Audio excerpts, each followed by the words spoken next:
बच्चों, मैं जागरण public school की अध्यापिका आज आपके समक्ष अपनी एक नई वीडियो के साथ हाजिर हूँ। आज का विषय है क्रिया विशेषण। क्रिया विशेषण समझाने से पहले आइए हम अविकारी अर्थात अव्यय का अर्थ समझ लें, क्योंकि क्रिया विशेषण अविकारी शब्द के 4 प्रकारों में से एक है।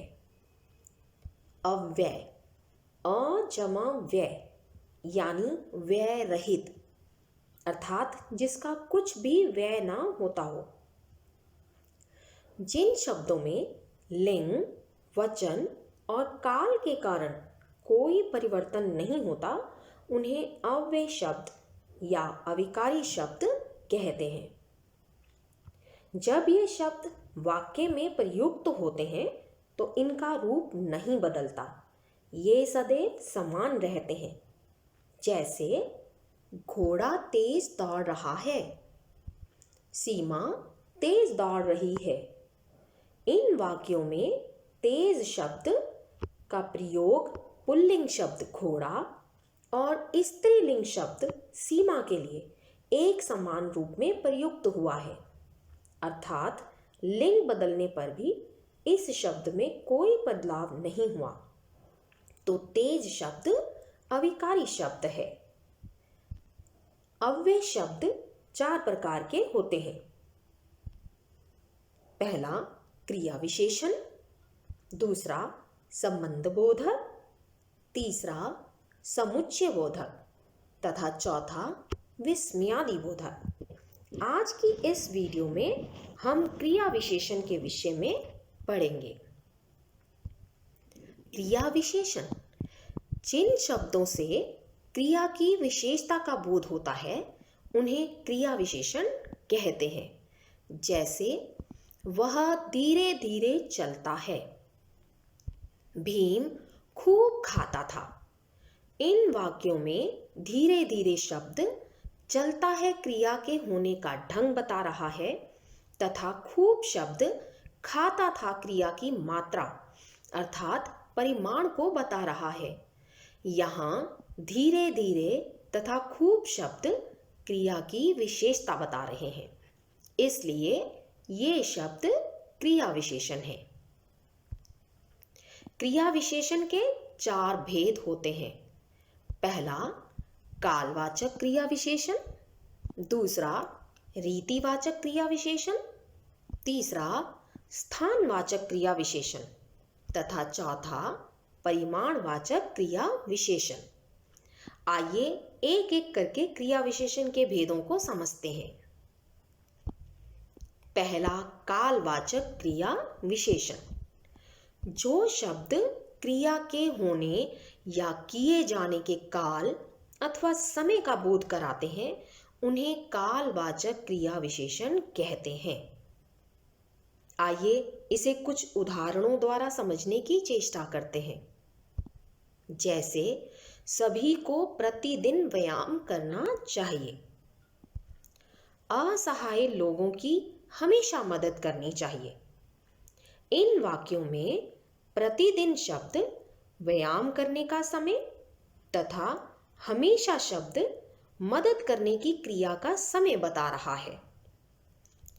अन्य कालवाचक क्रिया विशेषण शब्द हैं आज, कल, जब, तब, तत्पश्चात, लगातार, प्रातः आदि। यहाँ आप पूछेंगे कि कालवाचक क्रिया विशेषण शब्दों की पहचान कैसे करें?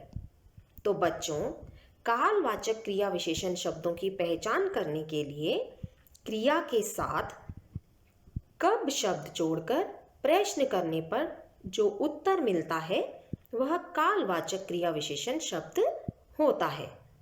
जैसे उपरोक्त वाक्यों में अगर हम प्रश्न करें कि व्यायाम कब करना चाहिए तो उत्तर मिला प्रतिदिन। असहाय लोगों की मदद कब करनी चाहिए, उत्तर मिला हमेशा।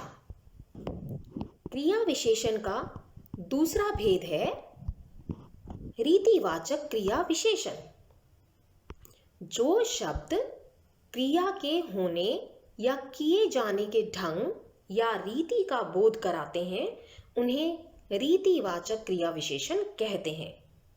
जैसे बच्चे कक्षा में शांतिपूर्वक बैठे हैं। सुरेश चुपचाप बिस्तर पर लेटा हुआ है।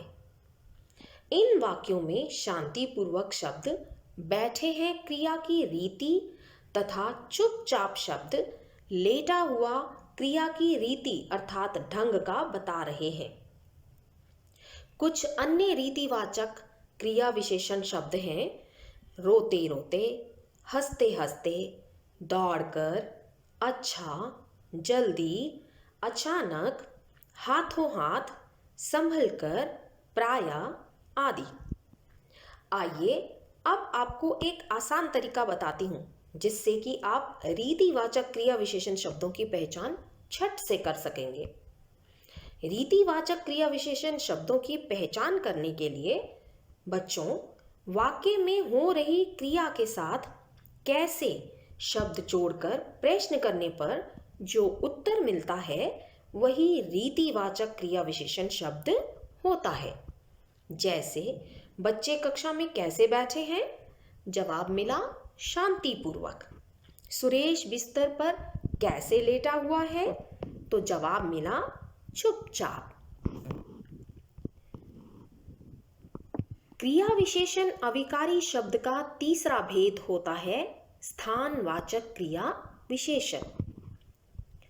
जो अविकारी शब्द क्रिया के होने या किए जाने के स्थान का बोध कराते हैं उन्हें स्थानवाचक क्रिया विशेषण कहते हैं। जैसे हमें कूड़ा इधर उधर नहीं फेंकना चाहिए। बच्चे ऊपर खेल रहे हैं। यहाँ दिए गए वाक्यों में इधर उधर शब्द कूड़ा ना फेंकने जैसी क्रिया के लिए स्थान का तथा ऊपर शब्द खेल रहे हैं क्रिया के लिए किए जाने के स्थान का बता रहे हैं। कुछ अन्य स्थानवाचक क्रिया विशेषण शब्द हैं अंदर, बाहर, नीचे, दाएं, बाएं, दूर, पास, आगे, पीछे, सामने आदि। बच्चों स्थानवाचक क्रिया विशेषण शब्दों की पहचान आप वाक्य में हो रही क्रिया के साथ कहाँ शब्द जोड़कर प्रश्न करने पर मिलने वाले उत्तर से कर सकते हैं। जैसे कूड़ा कहाँ नहीं फेंकना चाहिए? उत्तर मिला इधर उधर। तथा बच्चे कहाँ खेल रहे हैं? उत्तर मिला ऊपर। अतः उपरोक्त वाक्यों में इधर उधर तथा ऊपर शब्द स्थानवाचक क्रिया विशेषण शब्द हैं। क्रिया विशेषण का चौथा भेद होता है परिमाणवाचक क्रिया विशेषण। जो शब्द क्रिया के नापतोल, मात्रा अर्थात परिमाण का बोध कराते हैं उन्हें परिमाणवाचक क्रिया विशेषण कहते हैं। जैसे सोहन तरबूज बहुत खाता है। यहाँ से वहाँ तक बिल्कुल सूखा है। यहाँ इन वाक्यों में बहुत शब्द खाता है क्रिया की मात्रा तथा बिल्कुल शब्द सूखा है क्रिया की मात्रा के विषय में ज्ञात करा रहे हैं। अन्य परिमाणवाचक क्रिया विशेषण शब्द हैं अधिक, ज्यादा, इतना, उतना, लगभग, अत्यंत, केवल, थोड़ा सा आदि। परिमाणवाचक क्रिया विशेषण शब्दों की पहचान करने के लिए बच्चों वाक्यों में प्रयुक्त क्रिया के साथ कितना शब्द जोड़कर प्रश्न करने पर जो उत्तर मिलेगा वही परिमाणवाचक क्रिया विशेषण शब्द होंगे। जैसे सोहन कितना तरबूज खाता है? उत्तर मिला बहुत। तथा यहाँ से वहाँ कितना सूखा है? उत्तर मिला बिल्कुल। अतः बहुत तथा बिल्कुल शब्द परिमाणवाचक क्रिया विशेषण शब्द है। आशा करती हूँ कि आप सबको इस वीडियो से आज का विषय क्रिया विशेषण अच्छी तरह से समझ आ गया होगा। आगे दिए गए 2 अभ्यास कार्यों को पूरा करके आप अपने ज्ञान का परीक्षण कर सकते हैं।